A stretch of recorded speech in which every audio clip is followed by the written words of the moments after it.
Effective selling takes an ecosystem. Join host Jen Spencer as she explores how to supercharge your sales and master the art of never selling alone. Welcome to the Allbound podcast, the fundamentals of accelerating growth with partners.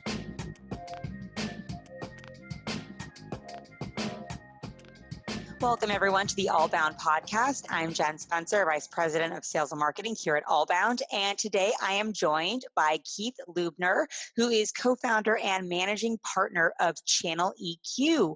Welcome, Keith. Thank you, Jen. Really glad to be here today. Well, I'm excited to have you here because Keith, you've been in the channel world essentially your entire professional career, over 25 years. And you've worked with some of the most well-known channel organizations like Oracle, IBM, Microsoft, some pretty heavy hitters in the channel space. I'm really curious to understand from your perspective, what are some of the most significant changes that you've seen in channel organizations over this time period? Interesting question, Jen. Yeah, I sort of date myself sometimes when I say I've been in the industry for over 27 years. Specifically, have had our company for over 10 years now. And there are a lot of really significant changes, but quite interesting, especially within the last 3 to 4 years in particular. So the rate of change is absolutely increasing. And it's really the channel's ability to keep up with the change, which is one of the most significant things that we need to keep an eye on. So let me outline really two particular areas that we've seen just a lot of change. One is internal and one is more external. So when you look at channel organizations, and I've worked with a lot of the big ones as you've indicated, but also a lot of startups, and I've seen a trend over the years in that internally, years and years ago, I call it a static or reactive mentality is what most channel organizations had. Simply because of the function of how the marketplace was working.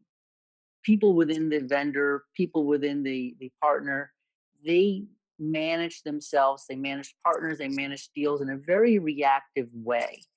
Pipeline management, reporting, those were sort of the tasks that they were trying to accomplish, their roles, the functions that they were undertaking. Now, though, there's a dramatic shift into these organizations need to be more what I call adaptable. They need to adapt to their surroundings. They need to adapt to the customers because the customers, quite frankly, are a lot smarter and they move a lot quicker. So is it the customers that are driving this change that are causing these organizations to look ahead as opposed to always looking behind? It's a great question. It's actually the customers are a part of it, but really the root cause of it is technology itself. Technology itself is allowing a couple things to occur. Number one, especially in the SaaS-based environment, you're looking at a complete seismic shift in the way customers are buying now. And you're looking at what we call the customer journey to be a lot different than it was years and years ago. And what that is causing a lot of channel organizations to have to do is they have to change themselves. They have to be more adaptable to the customer and their journey. And the journey is different than it was before. Customers are going into more pilots now. They're going to more smaller projects, and they're able to execute a lot faster. Customers are also able to get to a lot of information around a vendor and the offerings a lot easier than it was before. So now the vendor has lost a lot of control, and they need to be able to, especially from a sales perspective, adapt to the environment of that customer. So where there is the problem is that there's a huge gap in skills. There's a gap in skills of what they were years and years ago, being static or being reactive, to what they have to be now and being adaptive. So Keith, when you say they and these skills, what types of, let's clarify, who are you speaking about? Who are you talking about? I'm talking about the vendors themselves. The vendors themselves and the partners. Right, so the vendors, you mentioned a lot of big ones that I've worked with, Oracle, Microsoft, Citrix, Cisco, et cetera, any sort of vendor along that stream there, big or small, they need to adapt their internal people, okay? The partners themselves, they have to adapt as well because they're interacting a lot of times with the customer as well. So they need to be adaptive and not reactive in nature. Sometimes it's a really difficult shift for them to make. Oh, I can imagine. Absolutely. And, you'd mentioned the kind of an internal and external force, or are those changes? Did we Mhm. cover both? Um, No, no, we I didn't interrupted you. actually. I want to make sure we can, I want to No, make sure we get to that goodness. yeah, no, we didn't. So the external is actually the type of partner that is now needed. So let's look at the classic definition of a VAR. 20 something years ago, a VAR, a value added reseller, their business model was pretty cut and dry. Resell a vendor's product, make money on that in margin, maybe add a little bit of services and have maintenance on top of it, et cetera, et cetera.